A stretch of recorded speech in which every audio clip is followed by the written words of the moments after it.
హరే కృష్ణ భక్తులందరికీ ఇస్కాన్ మ్యాంగ్లూర్ వారి 18 రోజుల గీతా క్లాస్కి అందరికీ కూడా స్వాగతం. ఈరోజు మొట్టమొదటి రోజు ప్రథమ అధ్యాయం అర్జున విషాద యోగము అని పేరు. ఒక్కొక్క అధ్యాయానికి ఒక్కొక్క పేరు అయితే ముందుగా ప్రార్థన అవి చేసిన తర్వాత అధ్యాయం ప్రారంభిద్దాము. ఓం అజ్ఞానతిమిరాంధస్య జ్ఞానాంజనశలాకయా చక్షురున్మిళితం యేన తస్మై శ్రీగురవే నమః. నమో ఓం విష్ణుపాదాయ కృష్ణప్రేష్ఠాయ భూతలే శ్రీమతే భక్తివేదాంతస్వామిన్యితి నామినే. నమస్తే సారస్వతీ దేవి గౌరవాణి ప్రచారిణే నిర్విశేషశూన్యవాది పాశ్చాత్యదేశధారిణే. हे कृष्णा करुणा सिंधो दीनबंधो जगत्पते गोपेश गोपिका कांत राधा कांता नमोस्तुते. तप्त कांचन गौरांगी राधे वृंदावनेश्वरी वृषभानुसुते देवी प्रणमामि हरिप्रिये. जय श्री कृष्ण चैतन्य प्रभु नित्यानंद श्री अद्वैत गदाधरा श्रीवासादि गौर भक्त वृंद. हरे कृष्णा कृष्ण कृष्ण हरे हरे हरे राम राम राम हरे हरे.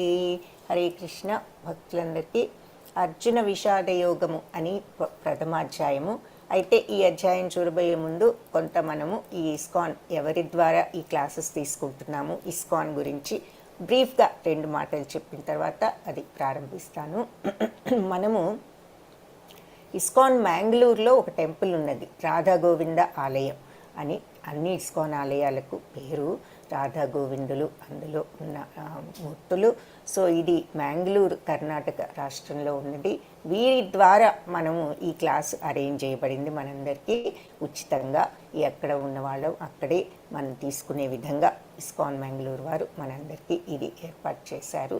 సో ఈ ఇస్కాన్ అంటే ఏమిటి అంటే international society for Krishna consciousness, అంతర్జాతీయ కృష్ణ చైతన్య సంఘము అని తెలుగులో అనువదించవచ్చు. అంటే భగవంతుని గురించి అర్థం చేసుకోవటానికి సహాయపడేటటువంటి ఒక సంస్థ అని అర్థం.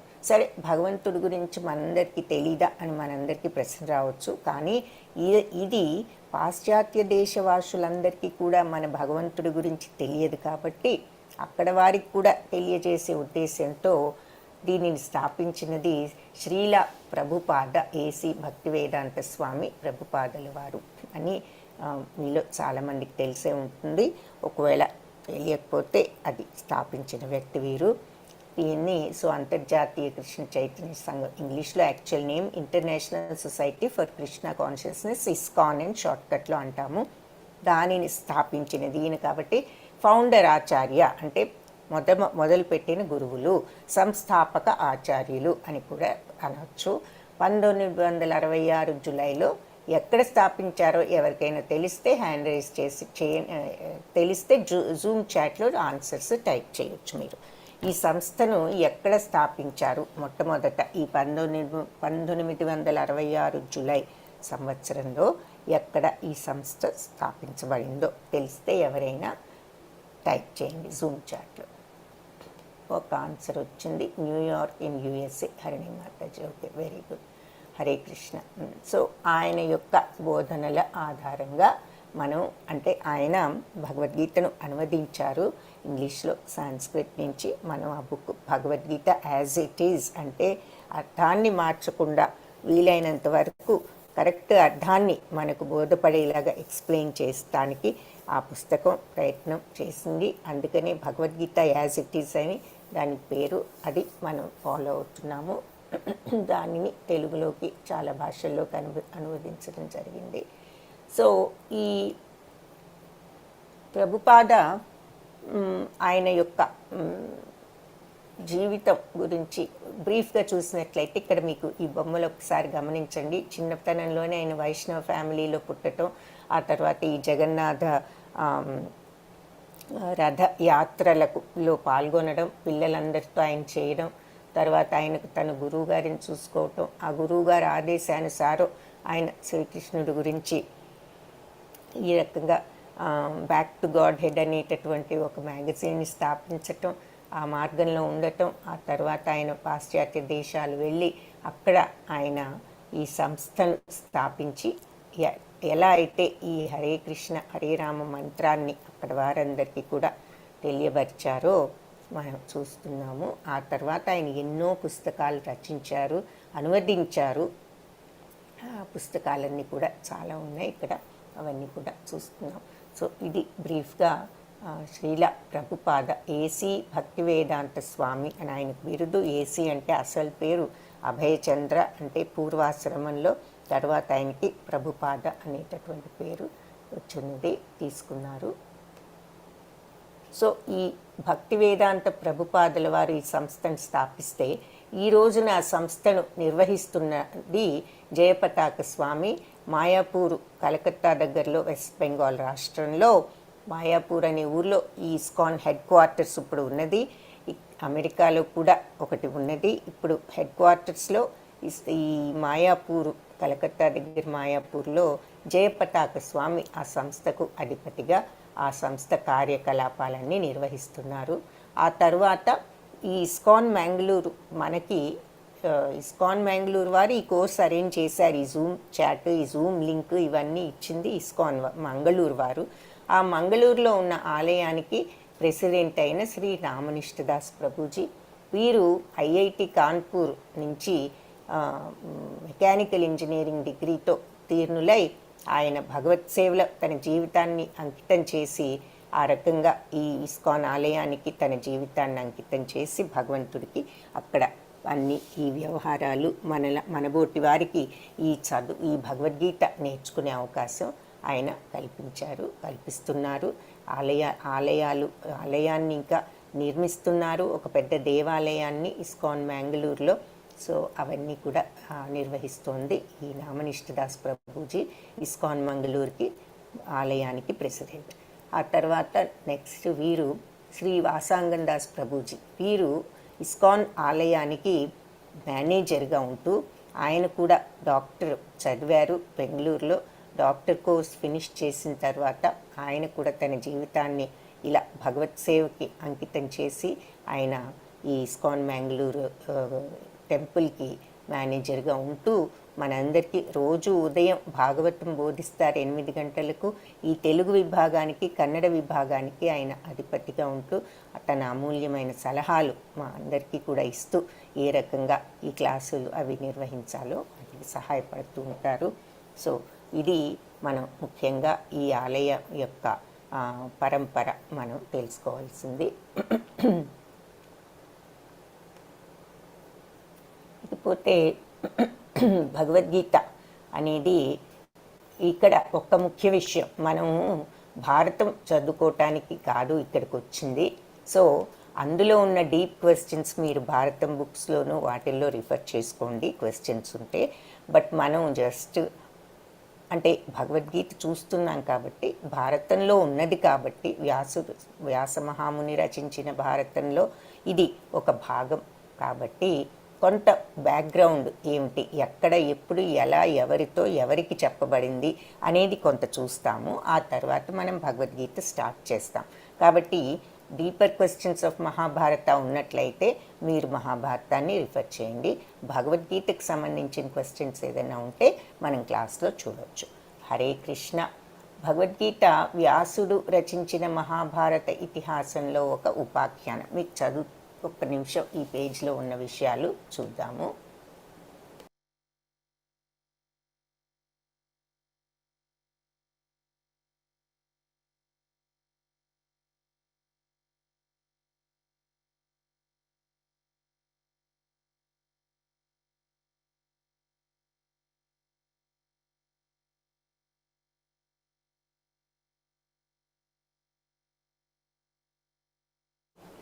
సో వ్యాస మహాముని రచించిన మహాభారత ఇతిహాసంలో ఇది ఒక ఉపాఖ్యానము, ఒక పార్ట్. మహాభారతంలో మొత్తం మరి 18 పర్వాలు ఉన్నాయి. మీలో చాలామందికి ఈ విషయం తెలిసే ఉండొచ్చు. సౌండ్ రావట్లేదు అంటున్నారు. హరే కృష్ణ మాతాజీ, సౌండ్ ఎలా ఉంది? ఓకే మాతాజీ. అమ్మ జయలక్ష్మి మాతాజీ, కొంచెం మీరు మీ వాల్యూమ్ ఒకసారి చెక్ చేసుకోండి.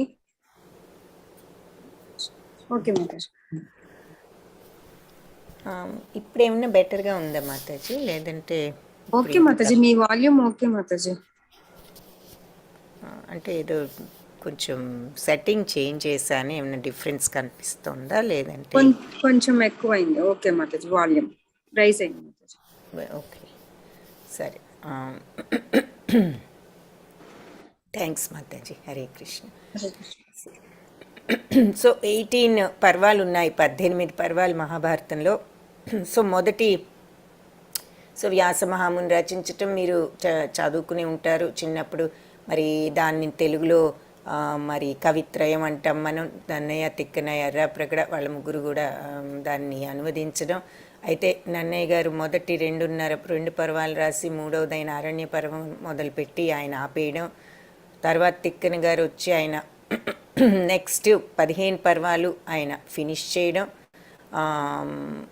ఆ తర్వాత ఎర్రాప్రగడ గారు వచ్చి ఆ వదిలిపెట్టబడిన అరణ్య పర్వాన్ని కంప్లీట్ చేయటం మనం చిన్నప్పుడు చాలామంది చదివే ఉంటారు. సో ఆ ముగ్గురు కూడా కవిత్రయం అంటాం, అది తెలుగులోకి వాళ్ళు అనువదించడం జరిగింది మహాభారతాన్ని. వ్యాస మహాముని సంస్కృతంలో రచించిన మహాభారతాన్ని. బట్ 18 పర్వాలు ఉన్నాయి. సో ఈ 18 పర్వాల్లో 6వ పర్వం భీష్మ పర్వం. అది అందులో మళ్ళీ 25th చాప్టర్ 25వ అధ్యాయం నుంచి 42వ అధ్యాయం వరకు 18 అధ్యాయాలు అన్నమాట భగవద్గీత. భారతం 18 పర్వాలైతే భగవద్గీత 6వ పర్వంలో ఒక 18 అధ్యాయాలు ఉన్నాయి. ఈ 18 నంబర్కి కూడా ఒక సిగ్నిఫికెన్స్ ఉందని మనకు అర్థమవుతుంది. సో ఈ భగవద్గీతలో కూడా 18 అధ్యాయాలు ఉన్నాయి. సో వేద జ్ఞానసారం అంతా కూడా ఈ ఉపనిషత్తులలో భగవద్గీతలో ఉంది. ఇది కూడా గీతోపనిషత్ అని పేరు ప్రసిద్ధి చెందింది అని చెప్తున్నారు. సో అందుకే దీంట్లో వేద సారం అంతా కూడా ఉండబట్టి దీనిని కూడా ఉపనిషత్తులలో ముఖ్యమైన ఉపనిషత్తుగా భావించవచ్చు. అందుకనే గీతోపనిషత్ అని కూడా దీనికి పేరు వచ్చింది. ఈ మహాభారత కథను ఎవరు చెప్పారు? వ్యాస మహర్షి శిష్యుడైన వైశంపాయన ముని ఈ జనమేజయ మహారాజుకు వినిపించాడట. సో జనమేజయ మహారాజు ఎవరు అంటే పరీక్షిత్ మహారాజు కొడుకు. పరీక్షిత్ మహారాజు అభిమన్యు కుమారుడి కొడుకు, అభిమన్యుడు అర్జునుడి కొడుకు. సో ఈ జనమేజయ మహారాజు ఎవరు అంటే అర్జునుడి యొక్క ముని మనుమడు, గ్రేట్ గ్రాండ్ సన్ అన్నమాట. సో అర్జునుడి యొక్క మనుమడు పరీక్షిత్ మహారాజు అయితే ఆయన మరి శాపవశాత్తు ఆయన పోవడం, ఆయన యొక్క కుమారుడు ఈ జనమేజయ మహారాజు. ఆయన ఈ మహాభారత కథ అంతా కూడా వైశంపాయన మునితో చెప్పించుకున్నాడు. వైశంపాయన ముని ఎవరు అంటే వ్యాస మహర్షి యొక్క శిష్యుడు. సో ఇది కొద్దిగా అసలు దీని యొక్క పుట్టుపూర్వోత్తరాలు, బ్యాక్గ్రౌండ్. ఇకపోతే మహాభారత యుద్ధంలో మరి యుద్ధం జరుగుతోంది, కురుక్షేత్ర యుద్ధం. ఆ యుద్ధ సమయంలో, ప్రారంభ సమయంలో అర్జునుడు అడుగుతాడు ఏమని శ్రీకృష్ణుని, యుద్ధాన్ని 2 సైన్యాల మధ్య తీసుకువెళ్ళి కృష్ణ, అక్కడ ఎవరెవరున్నారో ఒకసారి చూస్తాను అని అంటాడు. అక్కడికి వెళ్ళిన తర్వాత మరి వాళ్ళ బంధువులు, గురువులు, స్నేహితులు వీళ్ళందరూ కూడా కనిపించారు.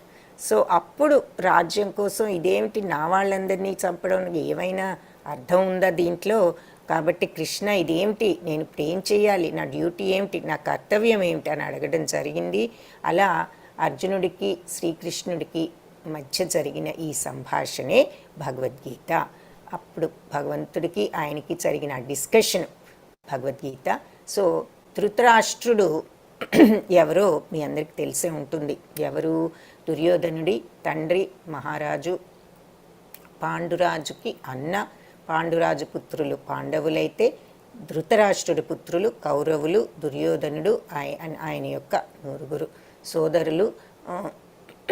సో వీళ్ళు కౌరవ పాండవులకు, ఈ కౌరవులు వాళ్లకు ఈ రాజ్యంలో ఏమాత్రం భాగం, అర్ధభాగం కాదు కదా, కనీసం ఒక్కొక్క ఊరు కూడా ఇవ్వము అని చెప్పి వాళ్ళు భీష్మించుకుని కూర్చునేసరికి అన్ని రాయబారాలు, ఆఖరికి శ్రీకృష్ణ రాయబారం కూడా అయిన తర్వాత కూడా వాళ్ళు మనసు మార్చుకోకపోతే చివరకు యుద్ధానికి సన్నద్ధులు అవ్వాల్సి వచ్చింది రెండు ప్రక్కల వారు.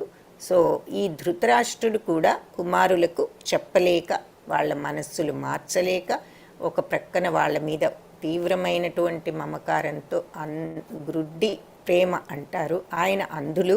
అలాగే ఆయన ప్రేమ కూడా ఆయన కొంత విచక్షణ జ్ఞానాన్ని మరిచి ఏది న్యాయం ఏది అన్యాయం అనేది కూడా ఆయన చెప్పలేక తన కుమారులకు ఈ పరిస్థితిని ఇక్కడి వరకు తీసుకురావడం జరిగింది.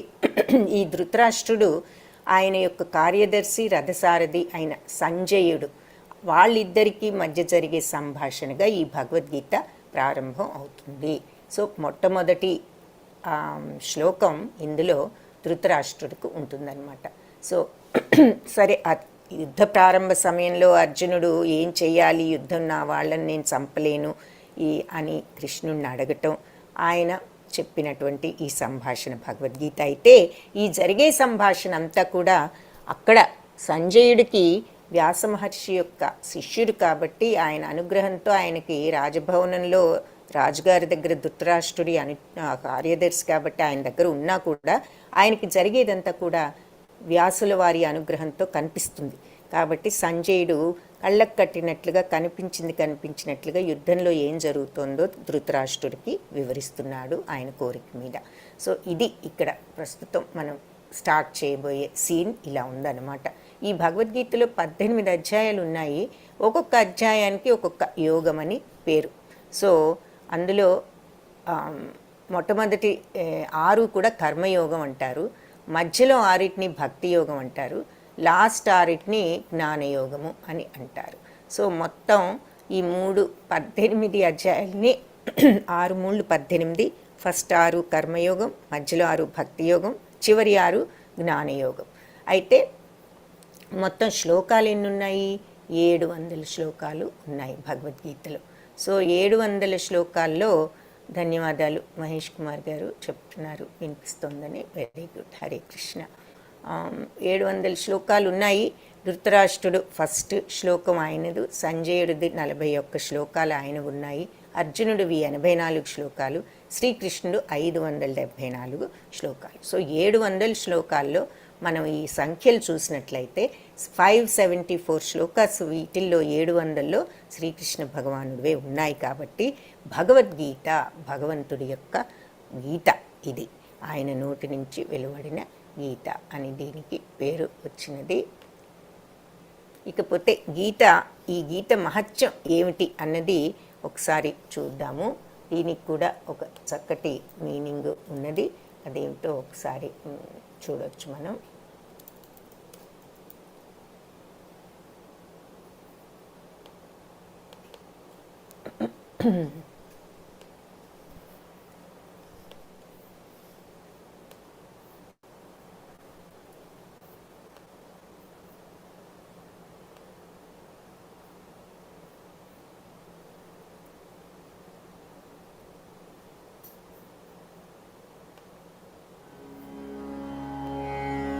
अथ गीता महात्म्या गीताशास्त्रम् इदं पुण्यं या पठेत् प्रयता पुमान् विष्णुपदम् अवाप्नोति भयशोकादिवर्जित. సో గీతాశాస్త్రం ఎంత పుణ్యమో, ఇది పఠించిన వాళ్ళకి, భక్తితో పఠించిన వాళ్లకు భగవంతుడు విష్ణుపదం లభిస్తుంది, ఆయన యొక్క పరంధామం అంటే భగవత్ప్రాప్తి లభిస్తుంది.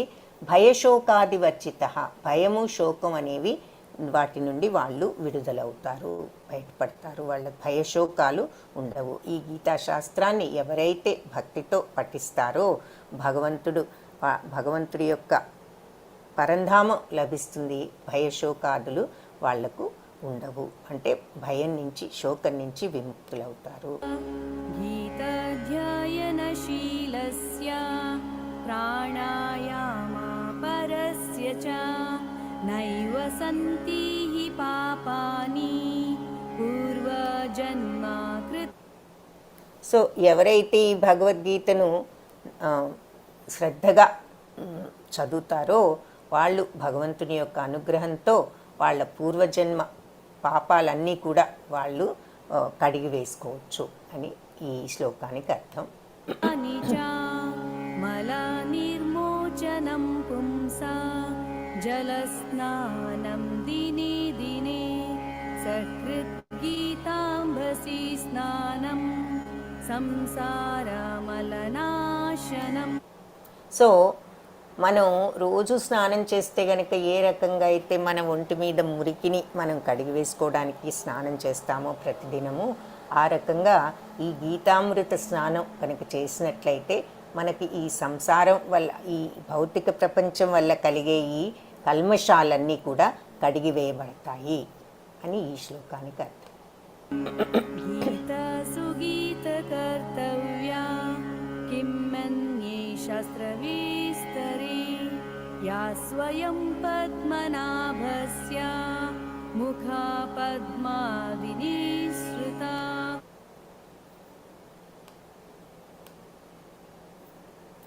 భగవద్గీత మరి శ్రీకృష్ణ స్వయంగా ఆ పద్మనాభుడు అంటే మరి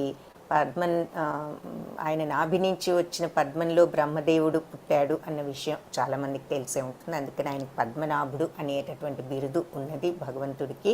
సో ఆ పద్మనాభుడు స్వయంగా ఆయన నోటి నుంచి వచ్చినటువంటిది కాబట్టి ఇది చదివినట్లయితే ఇంకా వేరే ఏమి శాస్త్రాలు కూడా చదవలసిన, వేదాలు చదవలసిన పని లేదు అని చెప్తున్నారు. ఎందుకంటే మరి ఈ రోజుల్లో అందరూ చాలా బిజీగా ఉంటున్నాము అని అంటూ ఉంటారు. ఆ మాట మనం పదే పదే వింటూ ఉంటాము.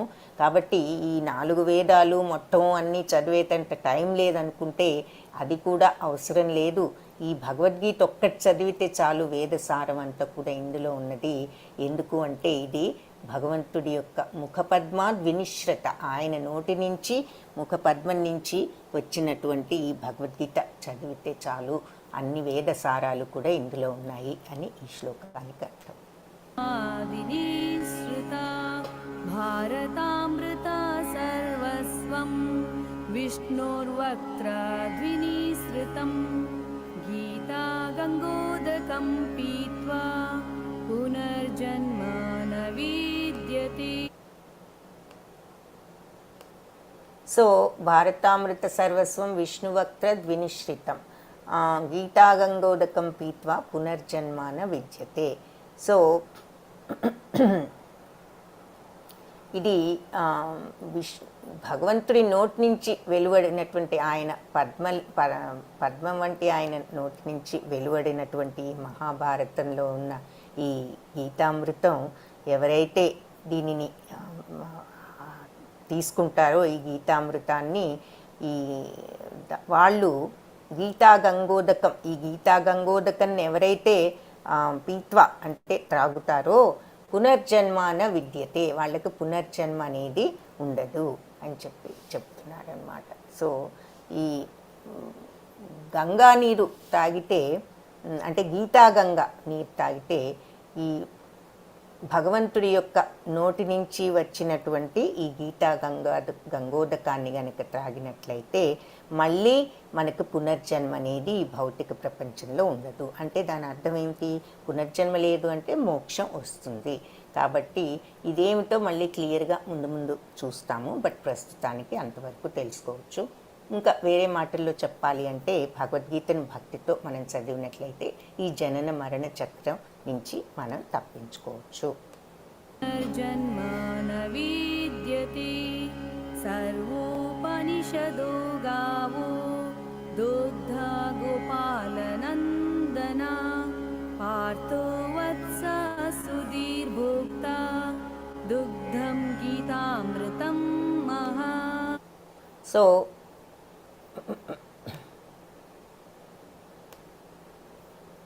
ఈ ఉపనిషత్తులు సర్వోపనిషదో గావో, ఉపనిషత్తులు అన్నీ కూడా ఒక ఆవు లాంటి, గోవు లాంటివి అయితే దోగ్ధ గోపాలనందన, గోపాలనందనుడు దాని నుంచి పాలు తీసేవాడు. అంటే ఆ ఉపనిషత్ సారాన్నంతా తీసుకుని భగవద్గీతగా ఆయన మనకు అందించారు అని చెప్పడం. పార్థోవత్స సుధీర్ భోక్త దుగ్ధం గీతామృతం మహత్. సో పార్థుడు ఒక చిన్న దూడ లాంటి వాడు ఈ గీతామృతాన్ని మరి పార్థుడు, ఆ తర్వాత ఇంకా మిగిలిన వాళ్ళంతా కూడా ఎవరు ఆయన అదృష్టవంతులైన భక్తులందరూ, ఈ అర్జునుడు మరియు ఈ భక్తులందరూ కూడా వాళ్ళు ఈ గీతామృతాన్ని ఆస్వాదించేటటువంటి వాళ్ళు అని చెప్తున్నారు. అంటే ఒక చిన్న కంపారిజన్ చేశారు. ఉదాహరణ, ఈ ఉపనిషత్తులన్నీ కూడా ఒక గోవు లాంటివైతే మరి ఉపనిషత్ సారం అంతా కూడా ఒక ఈ గీతామృతం అనేటటువంటి గోవు అయితే దాని నుంచి భగవంతుడు ఈ సారాన్ని అంతా కూడా తీసి మనకు మన తర్వాత అర్జునుడికి తద్వారా మనందరికీ కూడా అందించారు అని చెప్తూ ఈ శ్లోకం చెప్తుందన్నమాట. दुग्धं गीतामृतं महात् एकं शास्त्रं देवकीपुत्रगीतम् एको देवो देवकीपुत्र एव एको मन्त्रस्तस्य नामानि यानि कर्माप्येकं तस्य देवस्य सेवा. సో ఏకం శాస్త్రం దేవకీ పుత్ర గీతం అంటే ఒకే ఒక శాస్త్రం ఉంది. అదేమిటి? దేవకీ పుత్రుడైన ఆయన శ్రీకృష్ణుడి యొక్క గీతం. ఏకో దేవో దేవకీ పుత్ర ఏవ, ఒకే ఒక దైవం దేవకీ పుత్రుడే. ఏకో మంత్రస్తస్య నామాని యాని, ఒకే ఒక మంత్రం, అదేమిటి అంటే ఆయన యొక్క పేరు.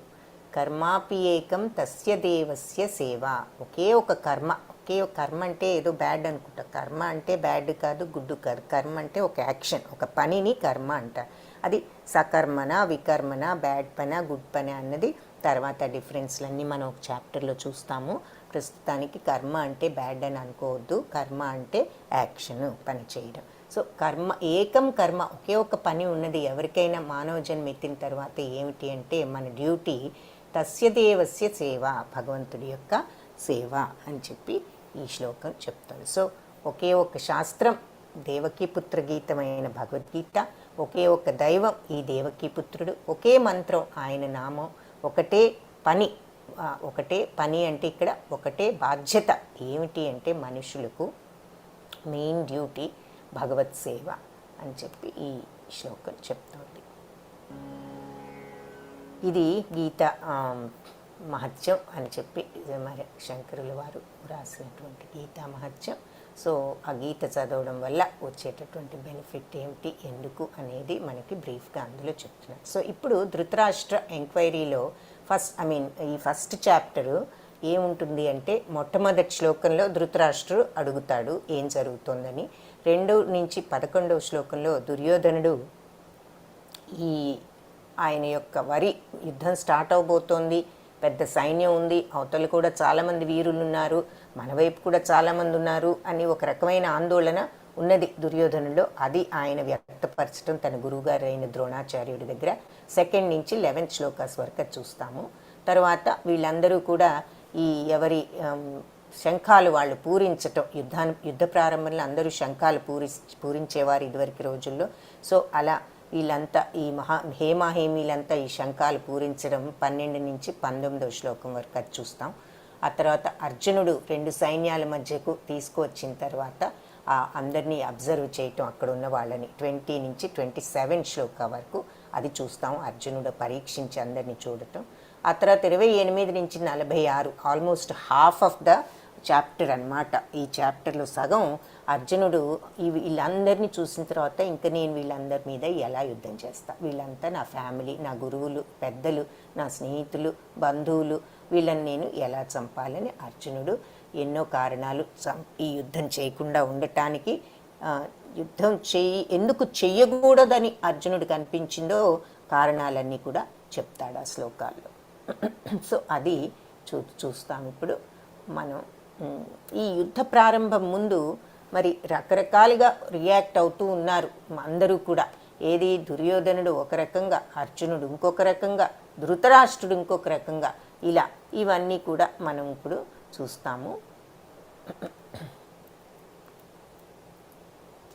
మొట్టమొదటిగా అర్జున విషాద యోగంలో ధృతరాష్ట్ర ఉవాచతో ప్రారంభం. ఉవాచ అంటే ధృతరాష్ట్రుడి యొక్క పలుకు ఏమిటి?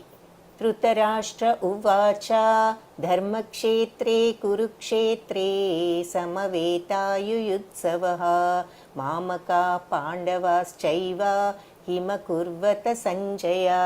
మొట్టమొదట ధృతరాష్ట్రుడితో ప్రారంభమవుతుందని ఇందాకే చెప్పుకున్నా. ఫస్ట్ శ్లోక, ఓన్లీ శ్లోక, ఇదొక్కటే శ్లోకం మొత్తం భగవద్గీతలో ధృతరాష్ట్రుడికి ఉన్నది. అది ఫస్ట్ మొట్టమొదటే ఆయన అడగటం జరిగింది. అది క్వశ్చన్ అనమాట. ఏమిటి?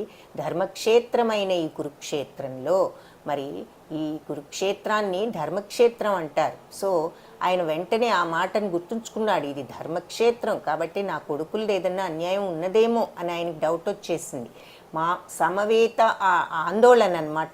సమవేత యుయుత్సవ అంటే ఈ ధర్మక్షేత్రమైన కురుక్షేత్రంలో సమవేత సమావేశమయ్యారు. యుయుత్సవ ఎంతో ఉత్సాహంతో. మామక పాండవాశ్చైవ నా వాళ్ళు పాండవులు, చైవ అంటే కూడా, ఇద్దరు సమావేశమయ్యారు. కిమకుర్వత సంజయ ఏం జరుగుతోంది సంజయ అని చెప్పి అడుగుతున్నాడు.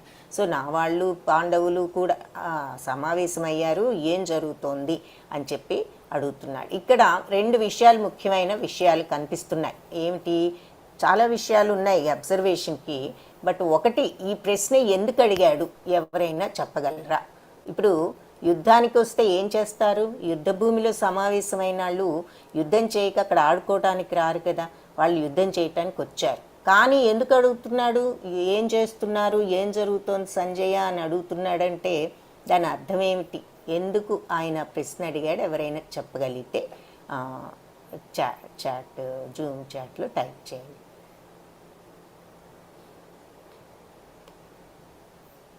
సో పీడిఎఫ్స్ మేము లెసన్ పీడిఎఫ్స్ ఇప్పుడు వాట్సాప్ గ్రూప్లో పెట్టడం లేదు, మీరు క్లాస్లో వినవచ్చు. శ్లోక పీడిఎఫ్స్, భగవద్గీత పీడిఎఫ్ అవన్నీ కూడా పెడతాము, అవి చూసుకోండి. మీకు ఏదైనా స్లైడ్ ప్రత్యేకంగా నచ్చితే మీరు ఫోటో తీసుకుంటే తీసుకోవచ్చు. సంజయ, ధర్మక్షేత్రం అయిన కురుక్షేత్రంలో నా పుత్రులు మరి ఎవరైనా ఆన్సర్ చెప్పగలరా అని అడిగాను. కాబట్టి ఆయన బ్లైండ్ కాబట్టి అని ఒకరు చెప్పారు, జయమాతాజీ ధృతరాష్ట్రుడు బ్లైండ్ అని. అది ఒక రీజనే, ఆయనకు కనిపించక అడుగుతున్నాడు ఏం జరుగుతోంది అని. రెండవది, ఆయన యొక్క ఆందోళనకు కూడా అది ప్రతీక. అది లోపల మనం అంతరార్థం చూడాలి అంటే యుద్ధానికి వచ్చిన వాళ్ళు యుద్ధం చేయక ఏం చేస్తారు, కానీ ఆయన ఆందోళనతో అది మనం చూడొచ్చు. అది ఒకటి. ఇంకొకటి, మామకా పాండవాశ్చైవ అని చెప్పి రెండు మాటలు అన్నారు. నా వాళ్ళు పాండవులు అంటే వెంటనే అక్కడ వేరుభావాన్ని ఆయన ప్రదర్శిస్తున్నాడు. మరి తన కొడుకులు పాండవులు మరి సొంత తమ్ముని బిడ్డలే, కానీ వాళ్ళు వేరు, నా కొడుకులు వేరు అనేటటువంటి స్పష్టమైన భేదభావాన్ని ఆయన అక్కడ వ్యక్తపరచడం కనిపిస్తోంది. సో ధృతరాష్ట్రుడికి ఆ భేదభావం ఉన్నది అనేది వ్యక్తమవుతుంది అన్నమాట ఇక్కడ. సో కిమకుర్వత సంజయ, ఏం జరుగుతోంది సంజయ. సో ఆ రెండు విషయాలు మనకి ఇక్కడ కొంచెం ఇంపార్టెంట్ పాయింట్స్ అన్నమాట. అంటే ధృతరాష్ట్ర మహారాజు ఆయనకున్నటువంటి భేదభావాన్ని మనం ఇక్కడ చూడొచ్చు. అంటే ఆ సమైక్యత అనేది ఆయనకు లేదు కాబట్టి ఇంత దూరం వచ్చింది విషయం. సో అది ఇక్కడ వ్యక్తపరుస్తున్నారు కూడా క్లియర్గాను. సో దానికి సంజయుడు ఇచ్చిన సమాధానం నెక్స్ట్ దాంట్లో చూద్దాం. ఏం జరుగుతోంది, వీళ్ళంతా ఉత్సాహంతో సమావేశం అయ్యారని అడిగాడు కదా ధృతరాష్ట్రుడు. సంజయుడు చెప్తున్నాడు ఇప్పుడు. సంజయ ఉవాచ దృష్ట్వా తు పాండవానీకం వ్యూఢం దుర్యోధనస్తదా ఆచార్యముపసంగమ్య రాజా వచనమబ్రవీత్. సో రాజా వ్యూహాత్మకంగా ఉన్న ఈ పాండవ సైన్యాన్ని చూసి ఈ దుర్యోధనుడు తన గురువైనటువంటి ద్రోణాచార్యుడి దగ్గరికి వెళ్ళి ఈ విధంగా అన్నాడు అని చెప్పేసి చెప్తున్నారనమాట సంజయుడు. ఏం జరుగుతోంది అని అడిగినప్పుడు దుర్యోధనుడు ద్రోణాచార్యుడి దగ్గరికి వెళ్ళి ఈ పాండవుల సైన్యం వ్యూహాత్మకంగా నిలిపి ఉన్నదంట. అంటే ఇదివరకు ఈ యుద్ధాలలో సైన్యాలంతా ఇష్టం వచ్చినట్లు అలా నుంచునేవారు కాదు, వాళ్ళు ఒక ప్లాన్ ప్రకారం నుంచునేవారు. సో ఒక్కొక్క గ్రూపు ఒక్కొక్క రకంగా, ఆ గ్రూప్కి ఒక లీడరు, ఆ గ్రూప్లో ఫస్ట్ ఎవరు ఉండాలి, ఫస్ట్ లేయర్లో ఎవరు ఉండాలి, సెకండ్ లేయర్లో ఎవరు ఉండాలి, థర్డ్ లేయర్లో ఎవరు ఉండాలి, మధ్యలో ఎవరు ఉండాలి, ఏ రకంగా వాళ్ళు ఆ లేయర్స్ని ప్రొటెక్ట్ చేయాలి ఎవరైనా బయట నుంచి అటాక్ చేసినప్పుడు అని ఒక క్లియర్ ప్లాన్ ఉండేదన్నమాట. అది మీరు తెలిసినట్లయితే అభిమన్యుడు ఈ పద్మవ్యూహం అనే మాట వినే ఉంటారు. ఆ పద్మవ్యూహం అనే వ్యూహాన్ని కౌరవులు దాంట్లో ద్రోణాచార్యుడు పన్నిన పద్మవ్యూహంలో ఎలా ఎంటర్ అవ్వాలో కూడా ఆయనకు తెలుసు, కానీ ఎలా బయటపడాలో తెలియదనే విషయం కూడా మీలో కొందరు తెలిసే ఉంటుంది. అగైన్ ఇది భారతంలో విషయం, బట్ ఈ వ్యూహాలు అనే దాన్ని అర్థం చేసుకోవడానికి జస్ట్ ఒక చిన్న ఎగ్జాంపుల్ అది. అలా చాలా అంటే చాలా నేర్పరితనంతో ఈ ప్లాన్ చేస్తారనమాట.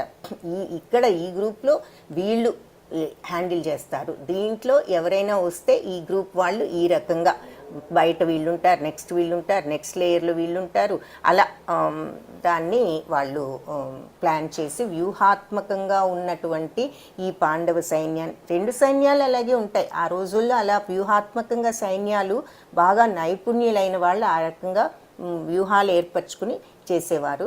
సో ఇలా పాండవ సైన్యంలో అన్ని వ్యూహాత్మకంగా ఉన్నాయి. ఆ వీళ్ళకి ఉన్నాయి, కానీ పాండవులకు ఉన్న వ్యూహాత్మకమైన సైన్యాన్ని చూసి దుర్యోధనుడు ద్రోణాచార్యుడి దగ్గరికి వచ్చి ఈ రకంగా చెప్పడం మొదలుపెట్టాడట. ఏమని? పశ్యైతాం పాండుపుత్రాణం ఆచార్య మహతీం చమూం వ్యూఢాం ద్రుపదపుత్రేణ తవ శిష్యేణ ధీమతా.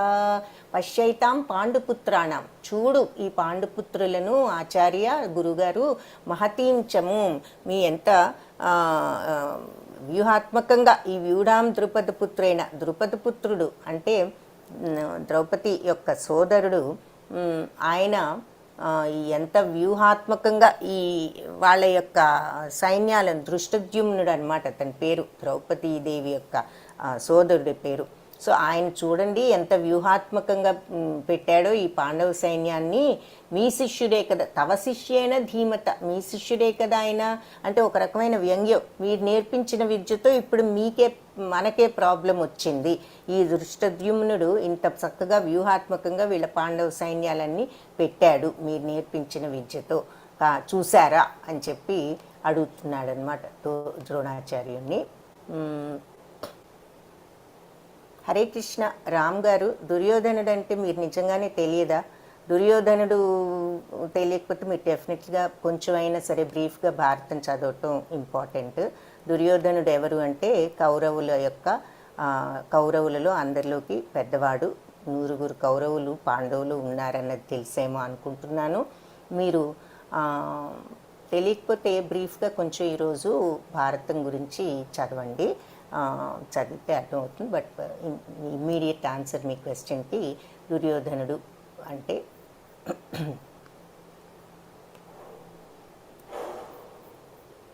కౌరవులలో పెద్దవాడు. నెక్స్ట్ ఈ దుర్యోధనుడి యొక్క భయం ఏమిటో మనకి 4th శ్లోకా నుంచి 6th శ్లోకా వరకు చెప్తున్నారు. ఏమని?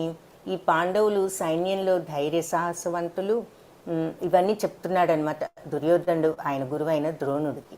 చూడు, దృష్టద్యుమ్నుడు ద్రౌపదీదేవి బ్రదరు, మరి మీరు నేర్పించిన విద్యతోనే ఇంత బాగా అరేంజ్ చేశాడు ఈ వ్యూహాలన్నీ.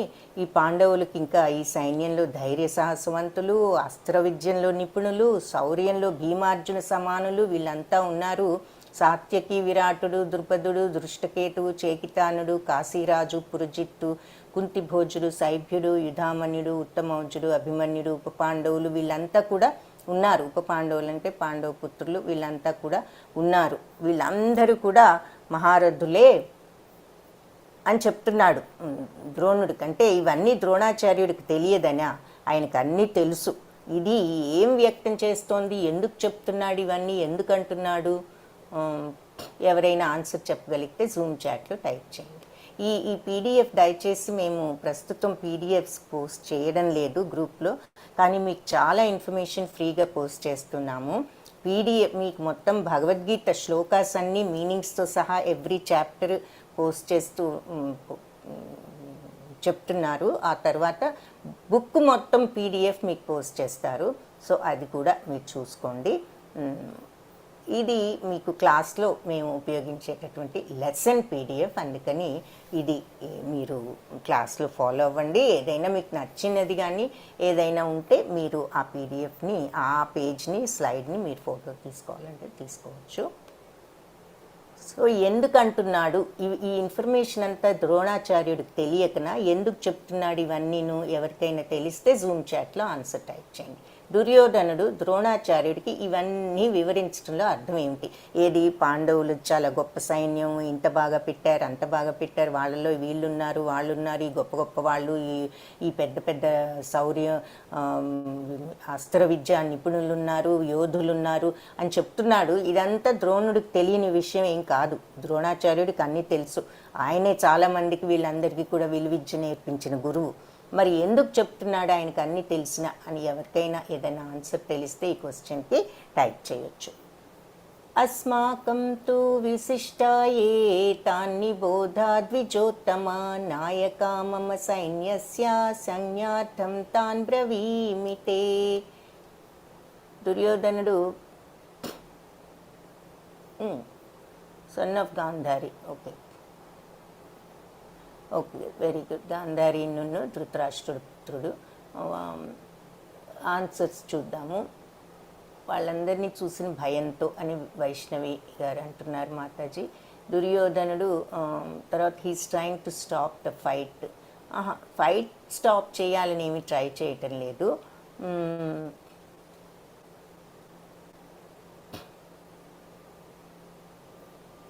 సో ఇక్కడ ఆన్సర్ ఏమిటి అంటే ఆయనకి కొంచెం భయం వేసి అన్నది కరెక్టేను. అంటే ఆయన ఆందోళన వ్యక్తం మనకి వ్యక్తమవుతుంది. అతని దుర్యోధనుడి యొక్క ఆందోళన. అక్కడ ఉన్న హేమాహేమీల్ని, పాండవ పక్షంలో కూడా ఉన్నారు కదా మరి హేమాహేమీలు, వాళ్ళందరినీ చూసి మరి వాళ్ళ సైన్యం చాలా ప్లాన్డ్గా చక్కగా వాళ్ళు కూడా పెట్టుకున్నారు, వాళ్ళు ఏం తక్కువగా లేరు అనేది చూసి కొంచెం ఆయనకు ఆందోళన మొదలైంది. ఆ ఆందోళన వ్యక్తం చేయడం మనం చూస్తున్నాం అన్నమాట.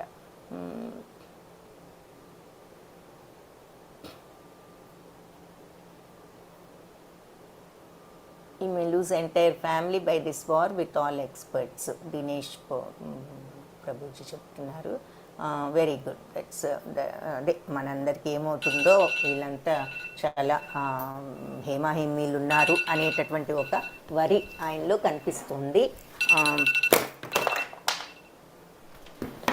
ఇంకపోతే నెక్స్ట్ సో అది ఇక్కడ మనం చూడవలసిన విషయం. ఏమంటున్నాడు? బ్రాహ్మణోత్తమ, ఇక మన సైన్యంలో ఉన్న నాయకులు సుప్రసిద్ధులైన వాళ్ళ గురించి కూడా చెప్తాను అంటున్నాడు. ఏమిటి? మీరు భీష్మ పితామహుడు, కర్ణుడు, కృపాచార్యుడు, అశ్వత్థామ, వికర్ణుడు, సోమదత్తుడు పుత్రుడైన భూరిశ్రవుడు, ఇలాంటి వాళ్ళు అందరూ ఎప్పుడు కూడా యుద్ధంలో మీకు విజయం తప్ప వేరేది రాదు, ఎప్పుడూ విజయమే మీకు. ఇలాంటి వాళ్ళు ఉన్నారు మనకు కూడా. నా కోసం ప్రాణాలు అర్పించడానికి సిద్ధపడిన శూరులు కూడా చాలామంది ఉన్నారు. వాళ్ళంతా కూడా ఎన్నో శస్త్రాస్త్రాలతో ఉండి యుద్ధ విద్యలో వాళ్ళంతా కూడా నిపుణులు. మరి మన సైనిక బలం అపరిమితం, చాలా ఉంది, అన్లిమిటెడ్ మన సైనికులు. మనం భీష్మ పితామహుడిచే సంపూర్ణంగా రక్షించబడుతున్నాము. మరి భీష్మ పితామహుడు అంటే ఇంకా ఆయన మించిన వీరులు లేరు. మరి ఆయనతో రక్షించబడుతున్నాము. కానీ భీముడితో రక్షించబడే ఈ పాండవ సైన్యం పరిమితమైనది. మనంత అన్లిమిటెడ్ సైన్యం ఉన్నది, మనకు అన్లిమిటెడ్ అపరిమితమైన సైన్యం ఉన్నది. మీరందరూ కూడా ఈ సైన్యం యొక్క సేనా వ్యూహంలో ఎవరి స్థానాల్లో వాళ్ళు వెళ్ళండి, మన వ్యూహాత్మక స్థానాల దగ్గరికి వెళ్ళి భీష్మ పితామహుడికి అందరూ కూడా పూర్తి సపోర్టు, రక్షణ ఇవ్వండి అని చెప్తున్నాడు. సో తనని తనే మళ్ళీ సంభాళించుకున్నాడనమాట. దాని అర్థం వాళ్ళకు ఉండొచ్చు, మనకి ఇంకా గొప్ప గొప్ప వాళ్ళు, మీరు, భీష్ముడు, కర్ణుడు, కృపాచార్యుడు, అశ్వత్థామ, వీళ్ళందరూ ఉన్నారు నా కోసం ప్రాణాలు అర్పించడానికి. ఇంకా ఎంతోమంది ఉన్నారు. ఎంతో వ్యూహాత్మకంగా మన భీష్మ పితామహుడు మన సైన్యాన్ని రక్షిస్తున్నాడు. భీముడి కంటే కూడా మన భీష్మ పితామహుడు గొప్ప కాబట్టి మనకి మీరంతా వెళ్ళి మన సైన్యంలో అందరూ ఎవరి ప్లేసుల్లో వాళ్ళు ఉండి మన భీష్మ పితామహుడికి కంప్లీట్ సపోర్ట్ ఇవ్వండి అని చెప్పడం జరిగింది. ఇప్పుడు ఒక్క విషయం, ఈ క్లాసు లో కొంతమంది యూత్ గ్రూప్ వాళ్ళు అంటే 25 ఇయర్స్ ఆ లోపు వాళ్ళు కూడా ఉన్నారు. వాళ్ళల్లో ఎవరు యూత్ గ్రూపో కొంచెం ఒక్కసారి హ్యాండ్ రైజ్ చేయండి.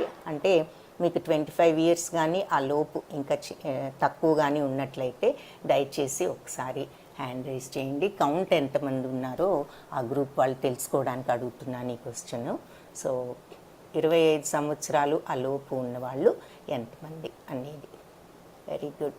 13 పీపుల్ రేజ్ చేశారు సో ఫారు. ఇంకెవరన్నా ఉంటే ఒక 1 or 2 minutes. 14, 13. ఓకే, ఒకళ్ళు మళ్ళీ డ్రాప్ అయ్యారు. 14 పీపుల్ రేజ్ చేశారు so far. Very good, very good. ఇంకెవరైనా ఉంటే ఒక్కసారి రేజ్ చేయండి. ఒక 2 minutes టైం ఇస్తాను. 15 పీపుల్. ఈ లోపల ఈ శ్లోకాల మీనింగ్ చూద్దాం. 16 రేజ్ చేశారు. Very good. సో ఇవన్నీ అన్న తర్వాత ఇది చదివిన తర్వాత ఫైనల్ కౌంట్ చూస్తాను, ఇది చెప్పిన తర్వాత. సో అప్పుడు కురువంశ మహాపరాక్రమవంతుడు కాబట్టి అందరూ ప్రస్తుతం హ్యాండ్ డౌన్ చేసుకోవద్దు. దయచేసి హ్యాండ్ రైజ్ చేసే ఉంచండి నేను చెప్పే వరకు. ఇక్కడ ఇంకెవరికైనా హ్యాండ్ రైజ్ చేయటం రాకపోతే యూత్ గ్రూప్ అని మీరు చెప్పచ్చు. నేను అడిగేది ఓన్లీ 25 ఇయర్స్ ఆ లోపు ఉన్న వాళ్ళ గురించి. కురువంశ వాళ్ళు యూత్ గ్రూప్ కింద వస్తారు, అందుకని వాళ్ళు అడుగుతున్నాను. కురువంశ మహాపరాక్రమవంతుడు వృద్ధ పితామహుడు అయిన భీష్ముడు దుర్యోధనుడికి సంతోషం కలిగించేలాగా సింహగర్జన లాంటి ధ్వని కలిగించేటట్లు భీష్ముడు తన శంఖాన్ని పెద్దగా పూరించాడు 12 నుంచి 19 వరకు. సో ఆ తర్వాత శంఖాలు, వివిధ వాయిద్యాలు, బేరులు, శృంగాలు అన్నీ ఒక్కసారిగా మ్రోగింపడ్డాయి. ఆ సంఘటిత ధ్వని మికిలి భీకరంగా ఉన్నది. అంటే మరి ఈ భీష్ముడు దుర్యోధనుడు ఈ రకంగా కొంచెం ఆందోళన పడుతున్నాడు అని చెప్పేసి భీష్ముడు ఆయనను ఉత్సాహపరచాలి, కొద్దిగా అతనికి ఉత్సాహం కలిగించాలి అనే ఉద్దేశంతో నీకేం భయం లేదు నేనున్నాను అనేటటువంటి చిన్న ఎంకరేజ్మెంట్ ఇద్దామని గట్టిగా ఆయన ఈ శంఖాన్ని పూరించటం జరిగింది. ఆయనకి ఉత్సాహం కలిగేలాగా తన యొక్క శంఖాన్ని పూరించాడు. ఆయన పూరించిన వెంటనే ఈ శంఖాలు, రకరకాల వాయిద్యాలు, బేరులు, శృంగాలు ఒక్కసారిగా మోగింపబడి ఆ సౌండ్ అంతా కూడా చాలా భీకరంగా ఉన్నది అని చెప్తున్నారు. తతశ్వేతైర్హయైర్యుక్తే మహతి స్యందనే స్థితౌ మాధవ పాండవశ్చైవ దివ్యౌ శంఖౌ ప్రదధ్మతు. సో అప్పుడు తతశ్వేతైర్హయైర్యుక్తై అంటే తెల్లని గుర్రాలున్న రథంలో కూర్చుని మహతిస్యందనే స్థితి వాళ్ళు అందులో స్థితులై ఆ రథంలో వైట్ గుర్రాలున్న రథంలో కూర్చుని మాధవ పాండవశ్చైవ మాధవుడు అంటే శ్రీకృష్ణుడు, పాండవుడు ఇద్దరు కూడా దివ్యౌ శంఖౌ ప్రదధ్మతు వాళ్ళ దివ్య శంఖాలను పూరించారు. సో వీళ్ళు భీష్ముడు ఎప్పుడైతే శంఖం పూరించాడో తెల్లని గుర్రాలతో ఉన్న రథంలో కూర్చున్న శ్రీకృష్ణుడు, అర్జునుడు కూడా వాళ్ళ దివ్య శంఖాలను పూరించారు. అప్పుడు శ్రీకృష్ణుడు పాంచజన్యాన్ని, అర్జునుడు దేవదత్తం వాళ్ళిద్దరి యొక్క శంఖాల పేర్లు. భీముడేమో పౌండ్రకం ఊదారు. తర్వాత ధర్మరాజు అనంత విజయం, నకుల సహదేవులు సుఘోష మణిపుష్పకాలు పూరించారు. కాశీరాజు, శిఖండి, దృష్టద్యుమ్నుడు, విరాటుడు, సాత్యకి, ద్రుపదుడు, ఉప పాండవులు, అభిమన్యుడు వీళ్ళంతా కూడా శంఖాలను పూరించారని చెప్తున్నారు. సఘోషోధార్తరాష్ట్రాణం హృదయాని వ్యదారయత్ నభశ్చ పృథివీం చైవ తుమ్ములోభ్యనునాదయన్. సో ఈ యుద్ధ ప్రారంభ శంఖనాదాలన్నీ కూడా ఈ 12 నుంచి 19 శ్లోకాల వరకు వర్ణించారు. 17 మంది హ్యాండ్ రైజ్ చేశారు. Very good. సో 17 పీపుల్ ఉన్నారనమాట యూత్ గ్రూప్ వాళ్ళు. Very very good. సో దయచేసి ఈ అటెండెన్స్ మెయింటైన్ చేసి రోజు క్లాస్కి వచ్చి ఈ భగవద్గీత నేర్చుకోండి. మీరు ఈ వయసులో ఇంత ఇంట్రెస్ట్ చూపించి క్లాస్కి రావటం మిమ్మల్ని అందరినీ ప్రత్యేకంగా అభినందించాలి. కాబట్టి భగవద్గీత ఏదో ఓల్డ్ అయిపోయిన తర్వాత ఏదో దుఃఖ సమయాల్లో పెట్టుకుని వినేది కాదు. ఇది మనం చిన్నతనం నుంచి జీవితానికి మనం ఏ రకమైనటువంటి జీవితం గడపాలి, ఎలా జీవన విధానాన్ని సాగించాలి అనేది ఈ భగవద్గీతలో భగవంతుడు చాలా క్లియర్గా చక్కగా మనకు బోధించడం జరుగుతుంది. సో ఎవ్రీ చాప్టర్లో ఒక్కొక్క విషయం చదువుతాము. సో చాలా నేర్చుకునే అవకాశం ఉంది. ఈ వయసులో మీకు ఇంట్రెస్ట్ భగవంతుడి కృప వల్ల మనకు కలిగింది కాబట్టి అది ఉపయోగించుకుని మీరు చక్కగా చివరి వరకు ఇది కోర్సుని ఫాలో అవ్వండి. హరే కృష్ణ. ఇప్పుడు హ్యాండ్స్ లోవర్ చేసుకోవచ్చు. 17 పీపుల్ రేస్ చేశారు. Very good. సో ఈ సఘోషోదాత్తరాష్ట్రానం హృదయాన్ని వ్యధారయత, ఈ ఘోష ఏది, ఈ శంఖారావాలన్నీ కూడా ధృతరాష్ట్రపుత్రుల యొక్క హృదయాలను వ్యధకు గురి చేశాయంట, భయపెట్టాయి, కలవరపెట్టాయి. నభశ్చ పృథివీం చైవ, ఏది భూమి ఆకాశాలను బద్దలు చేసేటట్లుగా తుములోభ్యను నాదయన్, అది భూమి ఆకాశాలను దద్దరిల్ల చేసేటట్లుగా ఉన్న ఈ సౌండ్స్ ఈ ధృతరాష్ట్రపుత్రుల హృదయాలు కూడా బద్దలు చేసి వ్యధకు గురి చేశాయి అని చెప్తున్నారు. అధవ్యవస్థితాన్ దృష్ట్వా ధార్తరాష్ట్రాన్ కపిధ్వజః ప్రవృత్తే శస్త్ర సంపాతే ధనుర్యుద్యమ్య పాండవః ఋషికేశం తదా వాక్యం ఇదమాహ మహీపతే. సో రాజా అప్పుడు పాండుసుతుడైన అర్జునుడు జెండాపై ఇది సంజయుడు చెప్తున్నాడనమాట ధృతరాష్ట్రుడితో. ఏమని?